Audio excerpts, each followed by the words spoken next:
In the new century, innovations in science and technology will be key not only to the health of the environment, but to miraculous improvements in the quality of our lives and advances in the economies.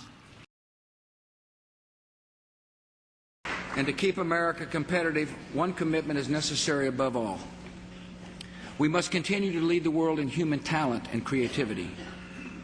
Our greatest advantage in the world has always been our educated, hardworking, ambitious people, and we're going to keep that edge. Tonight I announce an American Competitiveness Initiative to encourage innovation throughout our economy and to give our nation's children a firm grounding in math and science.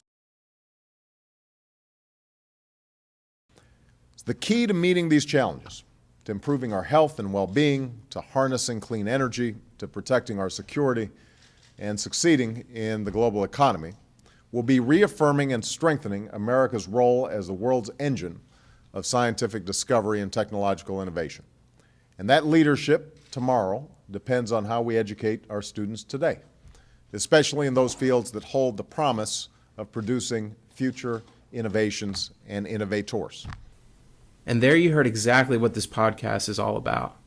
It's going to be about producing future innovations and innovators. And here we'll focus on the innovators, the people. They're our current and future school students. They're the ones that will need to develop the tools to be innovative. And that's a specific skill set that their own well-being will be dependent upon. Welcome to Episode 1 of the Education for Innovation podcast. I'm Dave Janos, former Executive Director and President of the New Jersey Technology Education Association and Supervisor in the Northern Valley Regional High School District.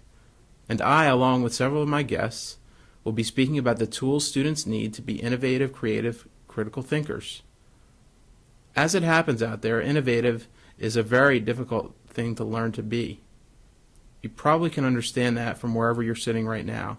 This is not the type of thing that comes naturally after some crazy corporate team building exercise. It's actually a very complicated thing to learn. It relies on picking up various tools and knowledge along the way, and then, more importantly, being able to piece those tools together to become something productive and desirable. And it's also about learning about the impacts of decisions and gaining a better understanding of the world around us. Being able to do this takes time, and it requires time in the school program, and hopefully more time than an extracurricular club can provide. And I'd want you to remember also that becoming inventive, innovative, and creative doesn't happen by accident or by mistake in a math or science or other classroom. It happens when students pair that knowledge with the study of how technology evolves, how things and systems are designed and engineered. But the reward is that this type of ability is going to be the one that helps the individual as they venture into life and into various careers. And it's the type of ability that, if we could build it collectively, has the potential to deliver on making the United States thrive in the global economy. The problem we face is that this type of study and learning isn't happening right now in every single school for every single student every single year. But the good news is that several educators and other professionals have been focused on this problem for the better part of 25 years and longer in some cases. I think that there is a lot that could be learned from the experiences of the people that will be my guests here, and we can use many of the lessons learned to build upon. This podcast will be about what works in classrooms and for students directly, and also about what doesn't. And it will hopefully paint a picture for you of the inside of some of the most exciting and engaging classrooms and learning experiences around. So I hope that you'll continue to download and subscribe, and more importantly, share this information with others.